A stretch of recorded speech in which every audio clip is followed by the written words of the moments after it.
Mayong buntag sa tanan sa makausapan. Happy birthday to me.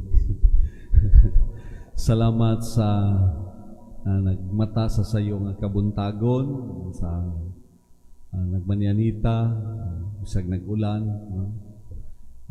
Kaya bawa ko nga lisod gyud ang magbaktas wa kay masakyan sa iyo nga oras sa kadlawon, pero niabot gyud mo diri sa kumbinto alang sa nindot nga mga awit pod, no? Sa paghandom, pagpasalamat sa Dios sa gasa sa kinabuhi. O ako na lang giusap pod paghandom karon sa adlaw sa akong ordinasyon, kay last week naman ko dito sa layo nga lugar, no? 12 ka adlaw sa China, no? Usara ko kamisa, no? At least nakapahuway pod, no? Mahadlok mong punta dito kay wa ta kahibaw unsay mga pamalaod sa mga missionaries. May na lang kay ang ilang kura paroko mitugot nga maka-offer og usa ka Santa Misa, pasalamat sa gasa sa bukasyon. May 24 years ordination anniversary o sa karon pod sa gasa sa kinabuhi. Paghandom, pagpasalamat sa Dios sa gasa sa kinabuhi, sa mayong panglawas, sa mapadayunong kahigayunan sa pagalagad, bano sa pagpasalamat sa akong mga ginikanan, Carlos o Susana, o mga igsuon nga miunana, Michelle o Jomerin, o tanan nga naghatag o hulugan sa kinabuhi, o usab sa katawhan nga matag karon og unya, itugyan kanako diha sa pagalagad, bisan pa man sa mga kahuyangan o mga kapakyasan sa kakulang sa kahingpitan. Pagampo sab nato alang sa atong pinalanggang syudad sa Lapu-Lapu, sa iyang ika-60 na tuig sa pagkahimong syudad. Today is also Lapu-Lapu City's Charter Day. So, dugang pang mga kaayuhan o kalambuan sa syudad, katawhan, uban sa pagiya sa Dios sa tanan ng mga namunuan, gihatagan og kahigayunan diha sa pag-alagad. That is why unya ato usang gi-cancel ang 12:15 Mass tungod sa mass wedding nga paghimuon sa alauna sa hapon. Dunay 60 ka mga couples pod nga modawat sa sakramento sa kaminyoon. Ganahan man gyud sila mo paso, no? Sige, no? Mo nang sayo-sayuhon lang nato mo paso, no? Trending ra ba karon ang mga panghitabo ni nga kasal, no? Nga ganahan gyud og gipangandaman gyud.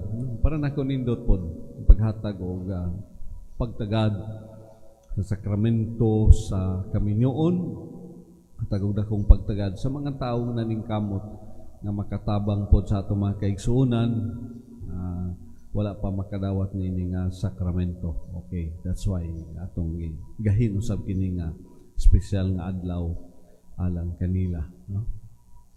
Sa pagbasa natong nadungog karong adlawng Lunes, nining ika-napulog usa nga semana sulod sa tuig, murag sa unang pagbasa nga gikuha gikan sa unang basahon sa hari, murag dili man ta malipay ani nga pagbasa, no? Kay unsa may atong nadungog ang kahakog sa tao, no?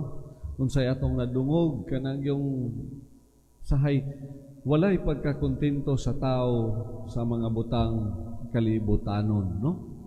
Ning hari nga si Akab, no? Naa naman unta niya ang tanan, pero murag kulang paghihapon sa kadlaw ni ana. Doon na iyang silingan dito nga si Nabot, iyang gingnan, ihatag ka nako ang imong parasan, kay tamnan ko kinig mga utanon, ug duol ra usab kini sa akong palasyo. ilisan ko ra ikaw o mas maayo pa nga parasan kay niini o kung dili kamuyon paliton ko kini, no? Nya ningon si Nabot nga dili musugot ang Ginoo nga ihatag ko kanimo ang nasunod ko sa akong mga katigulangan. Gawas pa naana nimo ang tanan unsa pa may kulang, no? Unta makontento na ka, pero mura nag-uol si Akab, nasuko, no? Anyway, sahay ingon man niya na ang proseso, ngadto-ngadto madawat ra, no? May mga kasakitan, kagulangan o kasuko. Okay naman unta to, madawat ra man tingali niya hinay-hinay. Apan dunay laing binuhat dinhi ang iyang asawa nga si Jezabel nga maog hapon ang tinguha pod, no?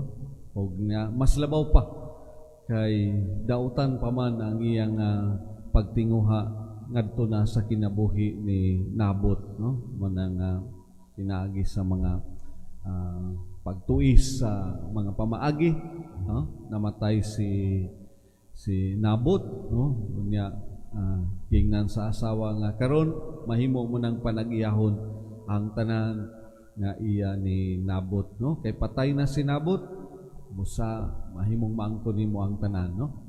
Tingali mahimong maghatag og katagbawon sa tawo nining kalibutan apan dili ikalipay sa Ginoo ug dili ikalipay sa imong isig katawo. Nga sa atong pagbasa sa Ebanghelyo, tingali, no?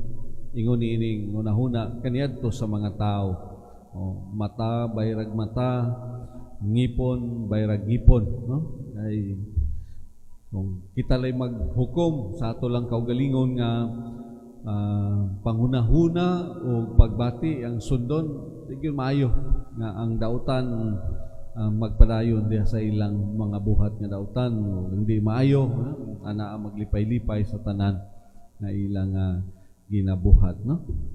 Apan ang pamaagi sa Ginoo sukwahi gayud sa pamaagi sa tao, no?